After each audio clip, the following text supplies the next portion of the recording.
everyone, it doesn't matter what kind of dog you have, or even if you have a dog, or who you are, what you do, or anything like that, Flyball is the sport for you. Today we're talking with Tabitha, and she's going to talk about how she hasn't been playing very long, but she's been involved with the dog sports for a very long time. So without further ado, let's get right into it. Thanks, Tabitha, so much for being here today. If you could introduce yourself for everyone today. Hi, I'm Tabitha. I'm from the Portland, Oregon area. I am the noob in the flyball world. I've only been doing this for about 5 years, and I have a breed of dog that everybody just goes out and gets and decides they're going to do flyball with. No. I have a feral hound. Her name is Tabitha, and she decided she wanted to play flyball. So we decided, all right, let's do it. It's fun. Let's play. That's awesome. That's cool. So how many dogs do you have in total? Currently, I have 2. I have Tabitha, who will be 10 in August, and I have Ray, REI, who will be 2 next month. Awesome. Is that another feral hound? Yeah, Ray's another feral hound. My dog's first role for me is actually medical alert, and so my first one, Kala, I got Tabitha when Kala was 8. With the plan of raising her up, training her, getting her ready for public access, all that kind of stuff. She became primary at 5 years of age. And then I got Ray when Tabitha was 8 for the same purpose. And so hopefully Ray will follow suit. So I know you talked about how your dog wanted to play flyball. So what exactly got you playing flyball for your dog? We are active in a bunch of different sports. Feral hounds are a very active breed, physically and mentally. They are a lot of fun if you embrace that and enjoy it, and enjoy the training lifestyle, if that makes sense. Started out doing lure coursing, still very active in lure coursing, dog's first love. We got very involved into nose work. Tabitha loves that. And then we do a lot of body conditioning, exercises like that for the dog, for balance and everything else. And she was running through the house. She just playing, having fun, and she would turn and she would bounce off the bed, bank it against the wall, and do this turn. And I'm like, really? That's like flyball. And yeah. Then the team local to us, we were at a Nosework fun match, and traffic was bad. And they said, hey, come try it out. Come check us out for our practice. And they had a meeting thing like that, and we came over, and my dog said, yeah, I want to play this game. And I went, okay, we'll find a way to make this work. How did you find out about flyball? Through a lot of people that I meet in other dog sports and other dog activities. Those who are in this region, they'll know Nancy Westrel, Jet Wyatt. Those are a couple of the ladies that I'm real active with. Nicole Vaughn used to be over in this area. We used to take agility from the same instructor. And when Tabitha was just a pup, I would stay while Nicole was doing her lessons and work with Tabitha on the side. So I knew it from other people who were involved with it. Awesome. That's cool. Now, is there something you would recommend to someone starting out in flyball? I would say some of the learnings that I got that I would like to pass on are the aspect that there's a lot of training involved. And the number one thing I would say is take the time, don't rush it, make sure your dog understands and enjoys and embraces the whole seat of what's involved in flyball, because there is a lot to it, and you need to have that so that the dog is wanting and driving for that entire sequence. Yeah, is what I would say. And one of the things I'm most grateful for is that in our region, on my team, Nancy Westrel, she had Bella and Pixel. And Bella was dealing with bladder cancer, and Nancy really wanted to focus on spending quality time with Bella in her later years playing flyball. And Nancy graciously let me run Pixel. So I spent about a year where I was going to tournaments, and I was helping in whichever avenue I could at the time. I'm very adamant about getting video. Yeah. I think video is one of your best learning tools, because we see things with the naked eye and we can't actually see it. And you learn so much from that video, but spend the time learning. And if you can, run somebody else's dog that is really already fully in this, because you will learn so much from a dog that already knows the job, that then when it comes time to your dog, you can have gone through a lot of those learning curves already. Thank you for mentioning that. That's awesome. Do you have a most memorable dog that you've ever got to watch race? As I mentioned, I play and I do the sports for my dog's enjoyment. Yeah. And there have been times where I am watching teams, and what sticks out to me are times where I'm watching a person engage with their dog. So that bond and that relationship between a person and their dog, that's what I remember sitting there watching somebody on the side, getting ready to go in, just playing little engagement games with their dog. And their dog was so enthralled with playing with the human. Those are the memories that stick out to me. Awesome. Now, is there a person-dog combo that really sticks out for you for watching that stuff? So I've been kind of fortunate. Our region is a little spread out. We don't have a lot that's very close to home in tournaments. Salem an hour away. We do have one in Ridgefield, which is not too far away. But generally, I'm driving 6 hours and more to tournaments. So I have to go pretty far for tournaments. I've gone to Can-Am one time in 2018. I've seen it everywhere, and I have to say that's one of the reasons that I really like flyball, is because it's been such a I've seen so much of that, so broad spectrum across the different places, across the different teams, and that's cool. That's cool. I have different people that keep coming to mind, and so I don't want to name just one. That's why. That's cool. That's fine. All right. So at what age do you usually start your flyball training at? Really good question. I have one flyball dog, Tabitha. That's it. She was 4 or 5 when we started. Like I said, she's about to turn 10. Yeah. And I think I looked up, and our first tournament was in 2016, which means we started in 2015. So Ray, my young dog, I'm not doing a whole lot with her in flyball yet. We are developing more of her life skills first. So we are working on, we can go to a park and be off leash. We can go to the forest and I can take her off leash on a trail for a little bit. We're working on that engagement. And once we get that engagement, then we can slide over to doing those things. Can I do other things? Yeah, I can do things that will develop and lead towards flyball. But we haven't even worked on a ball retrieve yet. We do a toy retrieve, and then I'll bring in a ball. Fair so enough. I take it slow. It's not like I said, Barrowhounds, it's not a natural sink. It's not a point and shoot dog. No. That's cool. All right. So how long did it take you to train your flyball dog? Sabia was a real fast track, really on gauge. We were kind of amazed at how fast she was picking everything up, and then we hit a snag, which I think is pretty common for a lot of people who fast track, in what I've seen now. And that's part of where my recommendation is take the time. Yeah. So then I took about a 3-month break, and we reintroduced some of the things and took our time. So it took us a little over about a year plus, year and a half, I think, before she actually hit the lanes. Awesome. And even now, I would do some things differently because we all learn. Yeah. And one of the things is I would have made sure she had better muscle memory for the box turn. The biggest thing for me was she's safe because of her body conditioning, so I'm not worried that she leaves one leg low. It's not ideal, obviously. It's not going to give her the best times. Yeah. If I was concerned about best times, I could retrain it. I looked at the thought that she's the age she is, and I went, she's safe, she's enjoying herself, she's happy. Excellent. That's awesome. Now, how often does your team practice? The team practices once a week on Sundays, except for currently because of, pandemic, little thing like that.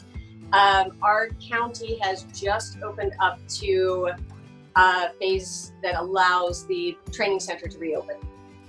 So now our team is looking at how we're going to do that. Understandable. All right. So is there anything at home that you do to help with flyball? I would say there's a lot of things in everyday life I do that help out with flyball. As many people involved with flyball know, there's a lot of arousal for the dogs. It's a very high drive. So I will do a lot of things that help with that for the dogs. I will do things that help with understanding concepts, the retrieve, the ball retrieve, that aspect. I will also do a lot of body conditioning work. So I do things that I want my dogs to have independent motion with each individual leg. And I also do conditioning. Practice is not where you get your conditioning. Tournaments is not where you get your conditioning. Your dog needs to have conditioning that is done outside of the activity in the sport so that they can stay safe while they're participating in the sport. How often do you usually go to tournaments? Generally, my dog likes to play. So our tournaments in our region, if I can get there, I go. Yeah. If there's a conflict with another activity, it comes down to I'm field chairman for a couple of lure coursing trials. Those take precedence.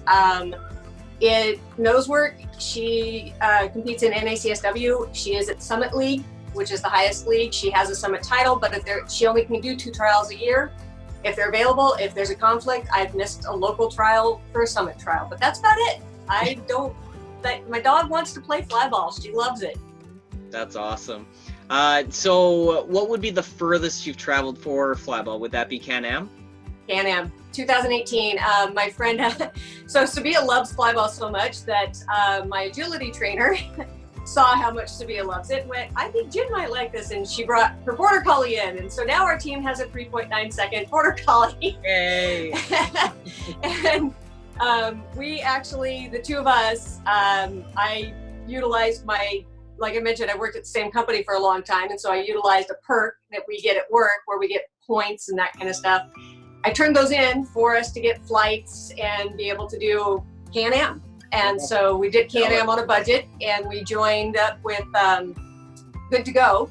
We had so much fun, and to watch just the energy and what happens at Can-Am, it was just amazing, and how welcoming they were. Here I am, a brand new noob in flyball. I've got this weird off-breed that doesn't play flyball, and everybody was so welcoming. People I don't know were saying hi and introducing themselves, and that's cool. That's missing in so many sports and activities, and it was neat to see that and be a part of that, and I would love to do it again. I would love to go back to Can-Am again and see that again. That's cool. Awesome. So do you have any outdoor tournaments in your area? We don't. There currently are no outdoor tournaments. They're all indoor. They're all on mats. So do you have a favorite tournament that you love to go to besides the championship? I kind of like our local tournaments a lot. It's hard to say because there's a couple up in Canada that have just been awesome too. The local tournaments, one of our local ones down in Salem, the Muddy Paws, they always do a glass, and that's one of the things they do, and they remember or call out a specific dog from the region, not necessarily a dog from their team. Yeah. And this year it's been canceled. It's usually in July, the first week of July, and in conjunction with the county fair. And this year they're doing a glass specific to the COVID that I think is pretty cool. So even though we can't have a tournament, they're doing a glass. That's kind of a favorite, I think, for a lot of people for that respect. So yeah, I don't know. And then like the Richfield, we have the Stumptown tournament. That's pretty good. But then, like I said, there's a curling rink up in Canada. All right. So out of all the dogs, I know you haven't been playing long. Would there be a dog that you enjoyed running over any of the other ones, whether it's yours or maybe one of the ones that you got to practice with?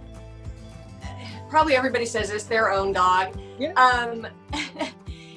I do enjoy running my dog, and it's because, and I've only had the one. I mean, I've run a few. I've run Jen, and that's cool. I'll tell you what's interesting is running multiple dogs the same weekend and running from one race to the next race and changing from my dog who runs a 4.8 or something like that to a 3.9 border collie and switching between those two and having to run start. It's like, whoa, there's a lot to calculate, think. And then my dog's a food reward, that dog's a tug reward, changing all of that. It's a lot. And it's just, I enjoy meeting the dog's need, if that makes sense. Yeah. Being able to help that dog do their best. I enjoy that. Watching my dog be so happy that she's in a full out blush afterwards, and watching her come out, and it's like, I don't care what the points were. I don't care what the score was. She comes out in that blush and I'm like, I win. That's all I care about. I enjoy doing that. So Nancy's Pixel, she was a joy to run. And the relationship Pixel and I have now, because I got to run her. Pixel loves me, and Pixel loves everybody who will feed her. But even if I don't feed her, Pixel loves me. So yeah, I don't know if that helps answer that or not. No, that's good. That's a good way to put it. Do you enjoy passing or starting more? That's a hard question. Starting is, with Sabia, starting is a little hard. And that's because, so you know how most dogs, you can tell whether their part they enjoy the most is either the run to the ball, or it's the comeback for the reward afterwards. A lot of dogs, you can see which are they driving harder for, which are they faster at. And I've asked a few people, and we really can't tell with Sabia which one is her favorite. However, if she is running against a dog that starts and they are matched, then it becomes, I almost want to say a resource guarding aspect, because then she has to get to the box before that dog gets to their box. So what happens is, if she's matched with a starting dog that is going to be like a 3.9 border collie, that dog's going to beat her in that run down the chute. And so she's not going to run as hard as she will if there's a dog where she's actually slightly in front. So starting with her is not always the most fun unless I know that dog that we're running against, if that makes sense. Yeah. So I would say passing with her is more enjoyable. But like with Jen, when I've run her for Barbara, yeah, start's a lot of fun because that dog is consistent. That's good. Okay. Is there any one team or maybe one person that you like racing against more? It's interesting. Dogs are so unique and they're so interesting to me, especially behavior. It's just so interesting to me. Can-Am, we had not seen Nicole for ages, right? And Sabia had no problem with that. She had no problem running with dogs she'd never seen before. We didn't even have a practice, right? And and Jen's running start, Sabia's running second, and then it's one of Darcy and Nicole's dogs, or one of the Good To Go team dogs. And didn't matter, didn't care. Doing the job, it's all good. And then we come to day 3, and Unorthodox is there, which is another team from our region, and we run against Unorthodox. Sabia had, I think, 2 misses the entire weekend of Can-Am, where something errored and she made an error. 2 out of 3 days. I was, and she ran full time. And one of them was with Unorthodox. She runs down and she recognizes the bark of the dog in the other lane. And all of a sudden she turns and goes, "What's going on?" And so it was interesting to me how out of all of that, all of a sudden she recognizes a dog on the other team who's not even somebody she plays with or anything like that. She recognizes it. The fact that dogs can recognize that in the moment is just so interesting to me. And so one of the favorite things that have occurred to me, that's one that really stuck out about how aware dogs are. And we raced against our own team. Not some, you practice, right? Yeah. But that's not the same still. No matter how you try, practice is not the same as a tournament. And it just isn't. And it's always hard when you race against your own team because now you're short on staff, right? Yeah. Everybody's on deck. Everybody's working. She just loved running head to head, start dog to start dog with a German Shepherd mix on our team that they run almost identical speeds. Their best times are identical. And it was one of the most fun races that I think our teams have ever had. We ran head to head. The teams, we enjoyed it so much. Both teams, all the dogs, we just all had a blast. And I got to learn what a breakout is. I didn't know, I'd never done that before. I didn't care. It was just so much fun. We had so much fun. And it's just like, and the dogs had so much fun running head to head against our own team. It was fun.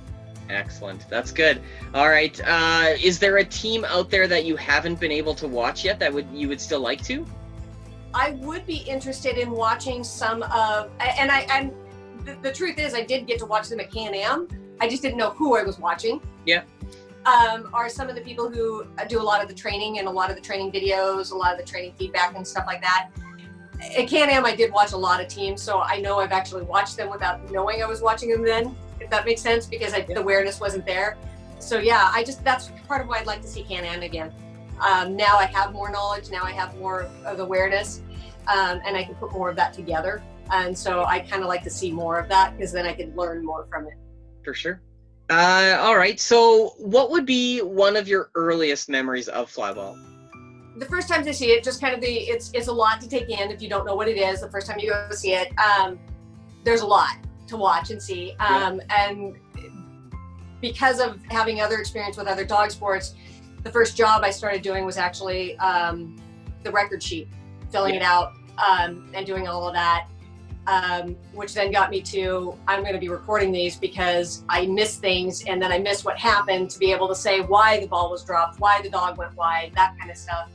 So one of the first memories that really actually sticks out outside of the learning curve was at a tournament where there was an incident with a dog. I don't remember if it was a collision or if it was just a dog hit something, but it's rare. It does happen.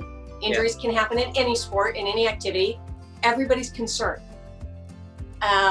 It wasn't just that team. It was many people being concerned, and people pitching in to help. And that's actually one of the things, is because when you do these sports, what happens if something goes wrong? You know what I mean? Because something will at some point. I've, as many years, what occurs if something happens, and what I saw was a community that comes together to support. That's a memory that sticks out. That's good. That's awesome. I'm glad that you. It may be a little sobering, but it's it's kind of important to know what happens when stuff hits the fan. Yeah. It's crappy that you got to see that situation, but it's also a good thing that you got to see the community come together. So, do you have another favorite memory, whether it's on or off the racing lanes? I just actually brought this memory up recently for Nancy with Pixel. Just learning this, running Pixel, and I'm walking to get ready down to the back area to be able to go in. We're in the next race, and I don't know, if you're not in this region, you probably don't know who Pixel is. Pixel is a little American Aussie rescue, and she is referred to as a chupacabra. And she is a little red Merle, and so she's a red dog, so she fits for me perfectly. She's a prick-eared red dog. I'm walking down, and as many of the dogs do, she gets excited, and I don't want her pulling on her collar and choking herself, and I'm not a person who's going to keep correcting the dog or anything like that. She's not, so I just picked her up and was carrying her. I didn't even think anything of it. It's just, all right, we'll do this. And she's going, she's still barking a little bit, but she's no longer over aroused. And somebody looks at us and looks at Pixel and goes, "That's Pixel." I'm like, "Uh-huh." And they're like, "You can't carry Pixel." And I'm like, "Okay." And just keep walking, because I'm carrying. And it just was hilarious, because it's like, nobody told me. And Pixel was fine with it, so all right. It just stuck out, because you do know the dogs in your region, and somebody else knows this dog, recognizes this dog. You can't do that, and here the dog is just like, all right, it's good. It's just humorous. It goes to how you're kind of family in a region. Do you have any personal goals playing the sport? Yeah, I would say that my goal and my focus is to make sure to keep doing it for fun and for safety for the dog. In all activities I do, I want safety for the dog to be number one, and followed right on top of it with fun for the dog, and then fun for me. That's good. my goal. Awesome. All right, so do you have anyone in Flyball that you look up to as a mentor? Maybe it was when you first started, or are you still carrying on to this day? I think that is kind of the person that I go to for questions, if that makes sense. And I use a lot of, I'm not shy to ask questions, if that makes sense. So I've gone up to people from other teams and asked questions. But I would say that Nicole and Darcy are kind of who I go to if I'm really getting stumped. And a lot of that really comes down to, honestly, they know me, they know my dogs, and then two, they've trained such diverse dogs themselves and been involved with so many teams that they have a large, history to pull on for information. For sure. And I've been so grateful for their help, honestly, when I've come up with things. Yeah. Excellent. That's good. I'm glad that I got someone around here to be a mentor. That's good. So do you have any hobbies? I know you talked about a lot of dog sports and everything, but do you have any other hobbies outside of flyball? I mentioned I play soccer. I started playing soccer when I was in second grade. I took a break at high school for a couple of years. I have a knee that got injured when I was real young. So I play rec soccer now. I do a lot with my family now. One of the things I'm really happy about is I, about 18 months ago, moved right back to next door to where my parents are, and do things with them, help them with the property, that kind of stuff. That's where I put in a lot of time, is there. And it's enjoyable. It's nice. Awesome. That's awesome. Good for you. Now, for the fun question, I would like you to challenge someone, not on your team, to do an interview with me. Do you have anyone in mind? I don't know. Have you interviewed Nicole? I have not. Then let's give it to Nicole. I think she might tap it off the dark, but we'll see what happens. She's got a lot of experience. I think it might be nice. She's got a fun perspective on things. For sure. Okay, well, I'll reach out to them again and see if I can get them to do this, and then hopefully we'll get them on here. And other than that, I have nothing else. So thank you again, Tabitha, for doing this. It's awesome to meet you, and hopefully at some point we'll see each other on the racing lanes. Thanks again, Tabitha, for doing this with me. It's been great getting to meet you and getting to know you a little bit better. If you guys are new here, make sure you hit that subscribe button and hit that notification bell just to make sure that you're getting notifications when these new videos pop up. If you guys need more information on flyball in general, make sure you check out the links in the description below. And also, if you need more information on Tabitha's team and you want to maybe reach out to them, there's a link in the description below. Until next time, see you then.